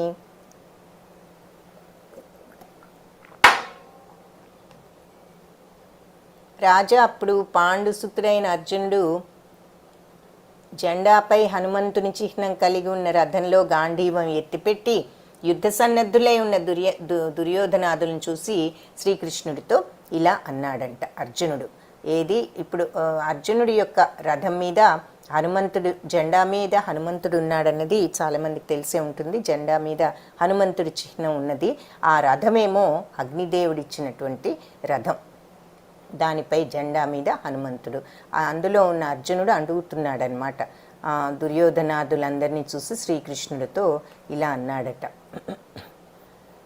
అర్జున ఉవాచ సేనయోర్, అర్జునుడి యొక్క పరిశీలన అక్కడ ఉన్న వాళ్ళందరినీ, అది ఇక్కడ చూస్తాం. సేనయోర్ ఉభయోర్ మధ్యే రథం స్థాపయ మే అచ్యుత యావదేతాన్ నిరీక్షేహం యోద్ధుకామానవస్థితాన్ కైర్మయా సహ యోద్ధవ్యం అస్మిన్ రణ సముద్యమే. సో సేనయోర్ ఉభయోర్ మధ్యే, ఉభయ అంటే రెండు సైన్యాలకి మధ్యే రథం స్థాపయం, రథాన్ని తీసుకువెళ్ళి స్థాపించు అంటే నిలుపు. అచ్యుత అంటే భగవంతుడా, ఆయనకున్న పేరు. అచ్యుతుడు కానివాడు, నాశనం కానివాడు అచ్యుతుడు అంటే శ్రీకృష్ణుని ఇంకొక పేరు అచ్యుత. సో రెండు సైన్యాల మధ్య రథాన్ని నిలుపు అచ్యుత. యావదేతాన్ నిరీక్షేహం, నేను అక్కడ ఉన్న వాళ్ళందరినీ చూస్తాను. యోద్ధుకామానవస్థితాన్, ఈ ఎవరెవరితో యుద్ధం చేయాలో ఒకసారి చూస్తాను. కైర్మయా సహ యోద్ధవ్యం అస్మిన్ రణ సముద్యమే. సో ఈ ఈ రణరంగంలో నేను ఎవరెవరితో యుద్ధం చేయాలో ఒకసారి చూసే అవకాశం కలుగుతుంది. ఈ రథాన్ని తీసుకువెళ్ళి రెండు సైన్యాల మధ్యలో ఒకసారి నిలుపు అచ్యుత అని అడిగాడు అర్జునుడు. అప్పుడు సంజయుడు మళ్ళీ చెప్తున్నాడు. ఏవముక్తో ఋషికేశో గుడాకేశేన భారత సేనయోర్ ఉభయోర్ మధ్యే స్థాపయిత్వా రథోత్తమం భీష్మద్రోణ ప్రముఖతః సర్వేషాం చ మహీక్షితాం ఉవాచ పార్థ పశ్యైతాన్ సమవేతాన్ కురునితి. సో వెంటనే అప్పుడు ఋషికేశుడు అంటే అర్థం ఏమిటంటే ఇంద్రియాలను జయించినవాడు, అంటే ఇంద్రియ ప్రలోభాలకు గురి కానివాడు, ఇంద్రియాలను కంట్రోల్లో ఉంచుకోగలిగిన వాడు భగవంతుడు. శ్రీకృష్ణుడికి ఇంకొక పేరు హృషికేశ. సో గుడాకేశేన భారత. సో అర్జునుడి మాటలు, గుడాకేశుడు అంటే నిద్ర చీకటిని జయించినవాడు, అంటే తమో గుణాన్ని జయించినవాడు అని అర్జునుడికి పేరు, గుడాకేశుడు అని. సో ఈ హృషికేశుడు, ఈ గుడాకేశుడు అర్జునుడి మాటలు విన్న తర్వాత ఈ సేనయోర్ ఉభయోర్ మధ్య, రెండు సైన్యాల మధ్యలో స్థాపయిత్వా రథోత్తమం, రథాన్ని తీసుకువెళ్ళి అక్కడ ఉంచాడు, రెండు సైన్యాల మధ్యలో ఆపాడు. భీష్మద్రోణ ప్రముఖతః, అప్పుడు భీష్మద్రోణ ప్రముఖులు సర్వేషాంచ మహీక్షితాం, వీళ్ళందరినీ కూడా చూడు, భీష్మద్రోణులు ఈ ప్రముఖులు అందరినీ కూడా చూడు. ఉవాచ పార్థ పశ్యైతాన్ అని చెప్తున్నాడు. పార్థ చూడు వీళ్ళందరినీ, సమవేతాన్ కురునితి, ఇక్కడ చేరిన కురు వంశస్థులందరినీ చూడు పార్థ, ఇదిగో రథాన్ని తీసుకొచ్చి మధ్యలో పెట్టాను, భీష్మద్రోణులు ఈ ప్రముఖులందరినీ కూడా నువ్వు ఇక్కడ చేరిన కౌరవులందరినీ ప్రముఖుల్ని చూడు అని చెప్తున్నాడు. అర్జునుడు అప్పుడు పరిశీలించాడు. తాన్ సమీక్ష్య స కౌంతేయ సర్వాన్ బంధూనవస్థితాన్ కృపయా పరయావిష్టో విషీదన్నిదమబ్రవీత్. అప్పుడు సమీక్షించాడు కౌంతేయుడు, అంటే కుంతీపుత్రుడైన అర్జునుడు. సర్వాన్ బంధూన్ అవస్థితాన్ అంటే బంధువులందరినీ కూడా అతను చూసి కృపయా పరయావిష్టం అంటే దయతో అతని హృదయం నిండిపోయి విషీదన్నిదమబ్రవీ దుఃఖంతో మునిగిపోయి విషాదంతో ఇలా మాట్లాడాడు. సో కుంతీపుత్రుడైన అర్జునుడు అక్కడున్న స్నేహితుల్ని బంధువుల్ని అందరినీ చూసి కరుణతో మునిగిపోయి ఈ రకంగా మాట్లాడడం ప్రారంభించాడట. ఏమని? యుద్ధాసక్తులే ఎదురుగుండా 28 నుంచి 30th శ్లోకం వరకు అర్జునుడి యొక్క స్థితిని చూపిస్తున్నారు. ఎస్, జెండాపై కపిరాజు, వెరీ గుడ్. దినేష్ ప్రభుజీ చెప్తున్నారు. యుద్ధాసక్తులై ఎదురుగుండా ఉన్న చుట్టాలను చూడగానే నా అవయవాలు తడబడుతున్నాయి, నోరు ఎండిపోతోంది, శరీరం గగుర్పాటుతో కంపిస్తోంది, గాంధీవం చేతిలోంచి జారిపోతోంది, దేహం మండిపోతోంది, నిలబడ్డానికి కూడా శక్తి లేదు, నా మనస్సు తల్లడిల్లిపోతోంది అని చెప్పి అర్జునుడు తన యొక్క స్థితిని వర్ణించాడు. ఇక్కడ ఆయన అవయవాలు, నోరు అన్నీ ఏ రకంగా ఆయన తల్లడిల్లిపోతున్నది చెప్తున్నాడు. అప్పుడు ఇంకా ఏం చెప్పాడు? సో మొట్టమొదట ఈ దయతో ఆయన నిండిపోయి ఆయన హృదయం దుఃఖపూరితం అయ్యాడు. అది ఫస్ట్ మనం చూసాం. కృపయ అన్నది రెడ్ అక్షరాల్లో కనపడుతుంది. అంటే ఫస్ట్ రీజన్ ఆయనకు దయతో నిండిపోయాడు. ఆయన ఈ దుఃఖం రావటానికి కారణం జాలి మొట్టమొదట. నెక్స్ట్ సుఖానిచ అంటే ఏమిటో చూద్దాం. నచ శ్రేయోను పశ్యామి హత్వా స్వజనం ఆహవే నకాంక్షే విజయం కృష్ణ నచ రాజ్యం సుఖానిచ. నచ శ్రేయోను పశ్యామి, ఇందులో అసలు ఏమి శ్రేయస్సు ఉంది, ఏం ఉపయోగం ఉందో నాకు కనపడటం లేదు, ఏమీ అర్థం కావటం లేదు ఏది యుద్ధం చేయటం వల్ల. హత్వా స్వజనం ఆహవే, స్వజనాన్ని హత్వం చేసిన తర్వాత, చంపేసిన తర్వాత వచ్చేటటువంటి సుఖం ఏమిటో, శ్రేయస్సు ఏమిటో నాకు అర్థం కావటం లేదు. నకాంక్షే విజయం కృష్ణ, నాకు విజయం మీద కాంక్ష లేదు కృష్ణ. నచరాజ్యం, నాకు రాజ్యము అక్కర్లేదు. సుఖానిచ్చ, సుఖం కూడా అక్కర్లేదు. కాబట్టి యుద్ధంలో నా వారిని చంపడం ద్వారా ఏ విధంగా నాకు శ్రేయస్సు కలుగుతుందో నేను తెలుసుకోలేకపోతున్నాను, అర్థం కావడం లేదు. నాకు విజయం అక్కర్లేదు, రాజ్యం అక్కర్లేదు, దానివల్ల కలిగే సుఖాలు కూడా నాకు అక్కర్లేదు అని చెప్పి ఈ 31 నుంచి 35 శ్లోకాల వరకు ఆయన యొక్క ఈ బాధను వెల్లడించాడు. తర్వాత పాపమే, ఇంకా అర్జునుల్లో పాపభీతి ఒకటి కూడా ఉన్నది. అది 36 నుంచి 38 శ్లోకాలు అన్నమాట. పాపమేవాశ్రయేదస్మాన్ హత్వైతాన్ ఆతతాయినః తస్మాన్నార్హా వయం హంతుం ధార్తరాష్ట్రాన్ స్వబాంధవాన్ స్వజనం హి కథం హత్వా సుఖినస్యామ మాధవ. ఇటువంటి దుర్మార్గులను చంపితే పాపమే కదా వచ్చేది. హత్వైతాన్ ఆతతాయిన, వీళ్ళందరినీ చంపితే మనకు వచ్చేది పాపమే కదా. కాబట్టి ధృతరాష్ట్రులు స్వబాంధవ, నా బంధువులు ధృతరాష్ట్రపుత్రులు, వీళ్ళని చంపటం మాకు తగదు. స్వజనం హి కథం హత్వా, స్వజనాన్నందరినీ కూడా చంపుకున్న తర్వాత కలిగే లాభం సుఖినశ్యామ మాధవ, ఏమి లాభం ఉంది, మేము ఎలా సుఖంగా ఉండగలము వీళ్ళందరినీ చంపితే. ఇటువంటి వాళ్ళని చంపితే మాకు పాపమే వస్తుంది ఎలా అయినా కానీ. కనుక ధృతరాష్ట్రపుత్రుల్ని బంధువుల్ని చంపటం మాకు తగదు. మరి మా స్వజనులను చంపటం వల్ల ఏం లాభము, ఎలా సుఖంగా ఉండగలం చంపిన తర్వాత అని పాపం అని ఇంకొక రీజన్ చెప్తున్నాడు. రాజ్యకాంక్ష పరులైన కౌరవులు వంశనాశనం, మిత్రద్రోహం వల్ల కలిగే పాతకాన్ని వాళ్ళు గ్రహించలేకపోతున్నారు. వాళ్ళు రాజకాంక్షతో ఉండి ఇవేమీ చూడట్లేదు, వాళ్ళు అర్థం చేసుకోలేకపోతున్నారు. కానీ వంశక్షయం వల్ల వచ్చే దోషం మాకు తెలుసు, కాబట్టి మనమైనా ఆ పాప నుంచి తప్పించుకోవచ్చు కదా అని అంటున్నాడు. వంశక్షయం అంటే ఏమిటి? మరి యుద్ధం చేస్తే చాలామంది పోతే మరి తండ్రులు ఉంటారు, కొడుకులు ఉంటారు, అన్నలు తమ్ముళ్ళు, అందులో వాళ్ళందరూ పోతే వాళ్ళ ఫ్యామిలీస్ ఏమవుతాయి, వాళ్ళ పిల్లలు ఏమవుతారు, వాళ్ళకి ఇది మంచి అది చెడు అని చెప్పేవాళ్ళు ఏంటి? సో కుటుంబాలే నాశనం అయిపోతాయి, వంశక్షయం జరుగుతుంది. కాబట్టి మనకు ఆ వంశక్షయం వల్ల వచ్చే దోషం ఏమిటో మనకు తెలుసు. అందుకని మనమైనా ఈ పాపం నుంచి తప్పించుకోవచ్చు కదా అని అంటున్నాడు. కులక్షయే ప్రణశ్యంతి కులధర్మా సనాతన ధర్మే నష్టే కులం కృత్స్నం అధర్మోభిభవచ్యుత. సో అచ్యుత అంటే మళ్ళీ చ్యుతుడు కానివాడ భగవంతుడా అంటూ కృష్ణుని సంబోధిస్తూ వంశనాశనంతో ప్రాచీన కులధర్మాలన్నీ కూడా నశిస్తాయి. కులధర్మాలు నశిస్తే మరి వంశం అంతా కూడా అధర్మం అలుముకుంటుంది. వంశనాశనం అంటే మరి వంశంలో ఉండవలసిన వాళ్ళు అందరూ పోతే పెద్దవాళ్ళు, అప్పుడు మరి పిల్లలందరికీ ధర్మం ఏదో అధర్మం ఏదో కూడా తెలియకుండా వాళ్ళు పెరగటం జరుగుతుంది. సో అధర్మం అంతటా కూడా ఆ రకంగా అలుముకుంటుంది చెప్పేవాళ్ళు లేక అని చెప్తున్నాడు. ఇక్కడ ఒక చిన్న ఉదాహరణ, ఈ ప్రాక్టికల్గా ఈ రోజుల్లో ఇలా సరి అయిన అలవాట్లు లేకపోతే ఏ రకంగా చెడు అలవాట్లకు గురవుతారనేది ఒక ఎగ్జాంపుల్గా ఈ రోజుల్లో విషయాలను చూపిస్తున్నారు. సో అలా వంశనాశనం కూడా జరగకూడదు, కులక్షయం అని చెప్తున్నాడు. యది మామప్రతీకారం అశస్త్రం శస్త్రపాణయః ధార్తరాష్ట్రారణే హన్యూస్తన్మే క్షేమతరం భవేత్.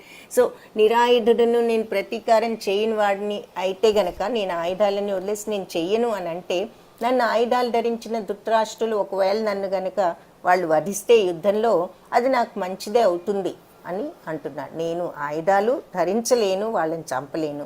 వాళ్ళు నాకు ఆయుధాలు లేవని వాళ్ళు నన్ను చంపితే అది నాకు మంచిదే, చంపితే చంపనివ్వండి, నాకు మంచిదే అంటున్నాడు. ఇదంతా అర్జునుడు ఈ రకంగా దుఃఖంతో ఉన్నాడు. అలా మాట్లాడి సంజయుడు చెప్తున్నాడు అనమాట అర్జునుడి యొక్క స్థితిని మళ్ళీ ధృతరాష్ట్రుడితో. ఏమని? ఏవముక్త్వార్జున సంఖ్యే రథోపస్థా ఉపావిశత్ విసృజ్య సశరం చాపం శోక సంవిఘ్న మానసః. సో సంజయుడు పలికాడు ఏమని? యుద్ధభూమిలో అర్జునుడు ఇలా మాట్లాడి ధనుర్బాణాలను పక్కన పెట్టి మనస్సు దుఃఖంతో మునిగిపోగా రథంలో కూర్చున్నాడు. సో ఏమిటి అర్జునుడు యుద్ధం చేయకుండా ఉండటానికి చెప్పిన కారణాలు 5 ఏమిటి? వాయిస్ మళ్ళీ చిన్నగా అనిపిస్తోందని అంటున్నారు.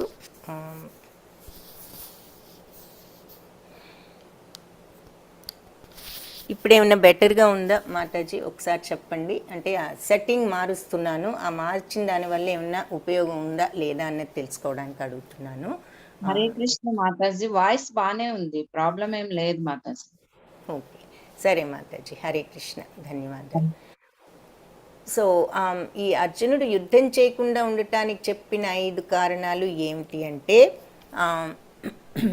కరుణ, మొట్టమొదటి జాలి చెప్తాడు కదా, నాకు అతని హృదయం అంత జాలితో దుఃఖంతో మొదలు పెట్టాడు మాట్లాడటం అని. ఆ తర్వాత పాపభీతి, ఇది చేయటం వల్ల పాపం వస్తుంది.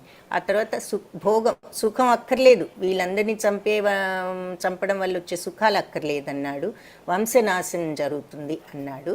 ఇక 5వ కారణం ఏమిటి అంటే అనిశ్చయత. ఈ కారణాలన్నిటి వల్ల నేను ఈ ఒక డెసిషన్ తీసుకోలేకుండా ఉన్నాను, ఏం చేయాలో తెలియట్లేదు అని అంటాడు. అయితే అది ఇక్కడ కాదు, సెకండ్ చాప్టర్లో ఆ రీజన్, ఆ 5th రీజన్ చెప్తాడు. సో ఈ 5 రీజన్స్తో అర్జునుడు యుద్ధం చేయలేను అని చెప్తున్నాడు అనమాట. సో మనం ఇంకొక విషయం ఏమిటి అంటే ఇక్కడ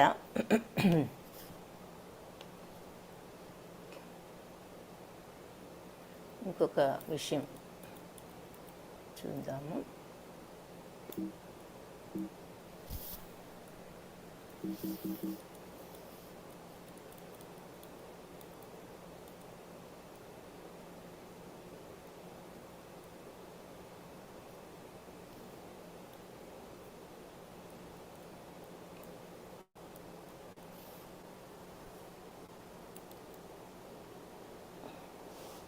ఇక్కడ దుర్యోధనుడి యొక్క మెంటాలిటీ అవన్నీ చూస్తే ధృతరాష్ట్రుడి మైండ్ సెట్ కూడా ఎలా ఉంది? పెద్దవాడైనా, ఆయన రాజు అయినా, ఇద్దరికి ఆయన వాళ్ళ పాండవుల పెద్ద తండ్రి అయినా కూడా మరి తన కొడుకుల పట్ల ప్రేమతో ఈ నాది నాది నా వాళ్ళు అనుకుంటూ ఆ భావంతో ఆయన ధర్మం ఏమిటో మర్చిపోయాడు అనే విషయాన్ని ఒకటి చూసాము. ఆ తర్వాత దుర్యోధనుడి యొక్క యాంగ్జైటీ చూసాము. ఆ తర్వాత అర్జునుడి యొక్క జాలి, కరుణ ఎలా రియాక్ట్ అవుతున్నారు అనే డిఫరెన్స్ చూస్తే అర్జునుడేమో జాలితో అసలు యుద్ధమే చేయను నా వాళ్ళని చంపనంటుంటే, దుర్యోధనుడేమో వీళ్ళని ఎలా చంపాలా, చంపగలమా లేదా అనే ఆందోళన దుర్యోధనుడికి. ఆ ఆందోళనతో దుర్యోధనుడు సఫర్ అవుతున్నాడు. ధృతరాష్ట్రుడేమో ఏమవుతాము, మా వాళ్ళు గెలుస్తారా లేదా ఏం జరుగుతుంది అనేటటువంటి ఆందోళనతో ధృతరాష్ట్రుడు సఫర్ అవుతున్నాడు. ఈ రకంగా ముగ్గురు కూడా డిఫరెంట్ రీజన్స్తో రియాక్ట్ అవుతున్నారు అని. ఇదేమో ధృతరాష్ట్రుడి ఆందోళన, ఇదేమో దుర్యోధనుడి యొక్క ఆందోళన, గెలుస్తామా లేదా అని. ఇకపోతే అర్జునుడేమో నేను యుద్ధమే చేయలేను, నా వాళ్ళని చంపలేనని అర్జునుడి యొక్క దుఃఖము. ఇవన్నీ ముగ్గురు 3 రకాల రియాక్షన్స్ మనం చూస్తున్నాము. సో అది ఈరోజు యొక్క గీతా పాఠంలో మనం నేర్చుకున్నది ఏంటంటే, మనకి ఎలాంటి సందేహాలు కలిగిన జీవితంలో ఒక సరి అయినటువంటి గురువును కానీ భగవద్గీతను కానీ మనం ఆశ్రయించినట్లయితే మనకు ఒక ఆన్సర్ అనేది లభిస్తుంది అని చెప్తున్నారు. హరే కృష్ణ. సో ఈ క్లాస్ తర్వాత మీకు వాట్సాప్ గ్రూప్లో క్విజెస్ ఉంటుంది. ఆ క్విజ్ తీసుకుంటే ఏ చాప్టర్ క్విజ్ ఆ చాప్టర్ ఎలా తీసుకోవాలో మీకు ఇన్స్ట్రక్షన్స్ అవన్నీ కూడా మాతాజీ వాళ్ళు పోస్ట్ చేస్తారు. మీరు అది తీసుకున్నట్లయితే మీకు ఒక సర్టిఫికెట్ వస్తుంది. అన్ని 18 చాప్టర్స్ కంప్లీట్ చేసిన తర్వాత భగవద్గీత కోర్స్ మీరు కంప్లీట్ చేశారనేటటువంటి సర్టిఫికెట్ మీకు వస్తుంది. సో అది తప్పకుండా తీసుకోండి. ఆ క్విజ్ మాతాజీ వాళ్ళు వాట్సాప్లో ఆ లింక్ పెడతారు. ఆ లింక్ క్లిక్ చేస్తే ఇన్స్ట్రక్షన్స్ కూడా పెడతారు, ఏం చేయాలి ఎలా చేయాలని. అవన్నీ చదువుకుంటే చాలా క్లియర్గా ఉంటుంది. ఏమీ మీరు కంగారు పడక్కర్లేదు. చక్కగా రిజిస్టర్ చేసుకుని నిదానంగా ఆ క్విజ్లు ఒకదాని తర్వాత ఒకటి చేస్తే అన్నీ అయిన తర్వాత మీకు సర్టిఫికెట్ వస్తుంది. పోతే రోజు మన క్లాస్ అయిన తర్వాత క్లాస్ టెస్ట్ లాగా ఒక చిన్న టెస్ట్ ఇస్తాను. మీరు ఎంతవరకు మీకు అర్థమైంది అనే విషయం మనకు ఈ టెస్ట్ ద్వారా తెలుస్తుంది. ఈ టెస్ట్ క్వశ్చన్స్ చదివేటప్పుడు మీ క్వశ్చన్స్ ఏదన్నా ఉంటే జూమ్ చాట్లో టైప్ చేయొచ్చు, లేదంటే హ్యాండ్ రైజ్ చేయొచ్చు. హరే కృష్ణ మాతాజీ కనిపిస్తుందా ఈ పోల్? దీనిని క్లాస్ టెస్ట్ని మనం పోల్ అని పిలుస్తాము. హరే కృష్ణ. కళ్యాణి మాతాజీ మీరు చదవగలరా? శ్రీదేవి చదవండి. ఓకే మాతాజీ.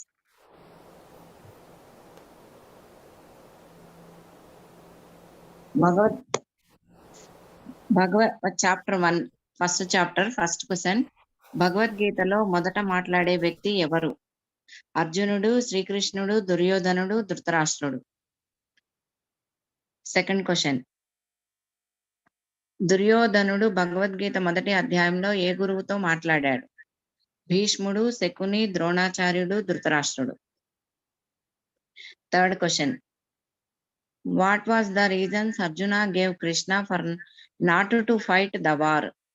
కరుణ మరియు దయ, కుటుంబ సంప్రదాయాల నాశనం, పాపభీతి, అనిశ్చయత, పైన పేర్కొన్నవన్నీ. Fourth question. ధర్మక్షేత్రం మరియు కురుక్షేత్రం అనే పదాలకి చారిత్రక మరియు వైదిక ప్రాముఖ్యత ఉన్నది. ఇంతే కాకుండా ఇంకా కురుక్షేత్ర ప్రాముఖ్యత ఏమి?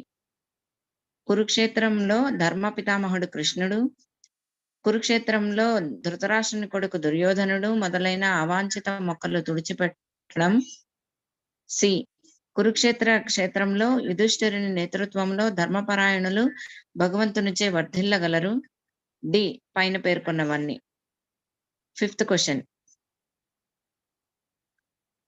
What did actually Bhishma's loud blowing of conch shell symbolized for Duryodhana? ఇది దుర్యోధనుడిని ఉత్సాహపరచడానికి ప్రతీక. యుద్ధంలో దుర్యోధనుడికి విజయం సాధించే అవకాశం లేదని ఇది సూచిస్తుంది. అది దుర్యోధనుని ఖచ్చితమైన విజయానికి ప్రతీక. దానికి ప్రత్యేకమైన అర్థం ఏమీ లేదు. Sixth question. అర్జునుడు మరియు కృష్ణుడు కూర్చున్న రథాన్ని డాష్ విరాళంగా ఇచ్చారు? అగ్నిదేవుడు, ఇంద్రుడు, పరమశివుడు, పరశురాముడు. Seventh question. కృష్ణుడు మరియు అర్జునుడి శంఖం పేర్లు ఏమిటి? అనంత విజయం మరియు ధనంజయ, సుఘోష మరియు మణిపుష్పక, పాంచజన్యం మరియు దేవదత్తం, పైన పేర్కొన్నవేవి కావు. Eighth question. పాండవుల శంఖం ప్రకంపనలకు గురైన ధృతరాష్ట్ర కుమారుల హృదయాలు ఎందుకు పగిలిపోయాయి? ఎందుకంటే పాండవులు శంఖం ఊదడంలో నిష్ణాతులు. పాండవులకి కృష్ణునిపై పూర్తిగా విశ్వాసం ఉన్నందున ఆ కృష్ణుడు వారిని చూసుకుంటాడు. ఆప్షన్ సి వచ్చి ఏ అండ్ బి. డి పైన పేర్కొన్నవేవి కావు. 9th question. కృష్ణుడిని హృషికేశ అని ఎందుకు పిలుస్తారు? నిద్ర మరియు అజ్ఞానాన్ని జయించినవాడు, సంపదను జయించినవాడు, పాండవుల సైన్యానికి దర్శకుడు, ప్రతి జీవి యొక్క ఇంద్రియాలు మరియు మనస్సు యొక్క దర్శకుడు. 10th question. అర్జునుడి రథం మీద జెండా పైన ఉన్నది ఎవరు? అగ్నిదేవుడు, హనుమంతుడు, అదృష్ట దేవత, ఖడ్గము. హరే కృష్ణ మాతాజీ. హరే కృష్ణ మాతాజీ, ధన్యవాదాలు. హరే కృష్ణ. సో ఇవి క్వశ్చన్స్. ఒక ఫ్యూ మినిట్స్లో 2 నిమిషాల్లో ఆన్సర్స్ చెప్పేద్దాము. చెప్తాను. టెస్ట్ లింక్ పంపించమని నాగవెంకట స్వామి గారు అంటున్నారు. టెస్ట్ లింక్ అంటే ఏం లేదు, ఇది మీకు వాట్సాప్ గ్రూప్లో ఎలాగూ పోస్ట్ చేస్తారు. అది క్విజ్, అది ఆన్సర్ చేస్తేనే మీకు సర్టిఫికెట్ వస్తుంది. సో అది క్లియర్గా డిఫరెన్స్ ఒకటి తెలుసుకోండి, కన్ఫ్యూజ్ అవ్వద్దు. క్లాస్లో మేము ఇచ్చేది చిన్న టెస్ట్, దీనికి లింక్లే ఉండవు. ఇప్పుడు మాతాజీ చదివారు, మీకు కనిపిస్తూ ఉంటుంది. కనిపిస్తే మీరు ఆన్సర్ చేసేయడమే స్క్రీన్ మీదే. బట్ వాట్సాప్ గ్రూప్లో ఇది చేయడం వల్ల మీకు ఏ సర్టిఫికెట్ రాదు. ఇది ఊరికినే ఒక చిన్న ఎక్సర్సైజ్ అన్నమాట. మీకు సరదాగా ఎంతవరకు మనకు అర్థమైంది విషయం అనేది తెలుస్తుంది అంతే. కొంత ప్రాక్టీస్ ఉంటుంది ఆ టెస్ట్కి. సో అందుకని ఇస్తున్నాను. మీరు వాట్సాప్ లింక్ చూసుకోండి, ఆ గ్రూప్లో మీకు ఆ క్విజ్ లింక్ అనేది పోస్ట్ చేస్తారు. ఎలా దానిని క్లిక్ చేసిన తర్వాత ఏం చేయాలో ఆ ఇన్స్ట్రక్షన్స్ కూడా పోస్ట్ చేస్తారు. అవన్నీ నిదానంగా కూర్చుని మీరు చక్కగా అది చేసి 10 క్వశ్చన్సే ఉంటాయి. ఎక్కువ 10 నిమిషాల కంటే పావు గంట కంటే ఎక్కువ పట్టదు. మీకు క్వశ్చన్స్ ఏదైనా ఉన్నా ఆన్సర్ కావాలన్నా చక్కగా మీరు ఓపెన్ బుక్కే మీరు భగవద్గీత తెరిచి ఆన్సర్ చూసుకుని ఆన్సర్ చేయవచ్చు. హరే కృష్ణ. ఇంకపోతే ఇప్పుడు ప్రస్తుతానికి ఇంకేమీ క్వశ్చన్స్ కనిపించడం లేదు. సో పోల్ ఆన్సర్స్ ఒక 35% ఆల్రెడీ ఆన్సర్ చేసేసారు. Very good. ఇంకొక కొంతమంది చేసిన వెంటనే ఆన్సర్స్ చెప్దాం. 37% ఆన్సర్ చేశారు. Very good. Okay.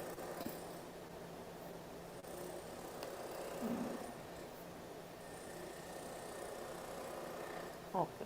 So answers చెప్పేద్దామా మాతాజీ? హరే కృష్ణ. రిజల్ట్స్ షేర్ చేస్తాను. ఓకే. హరే కృష్ణ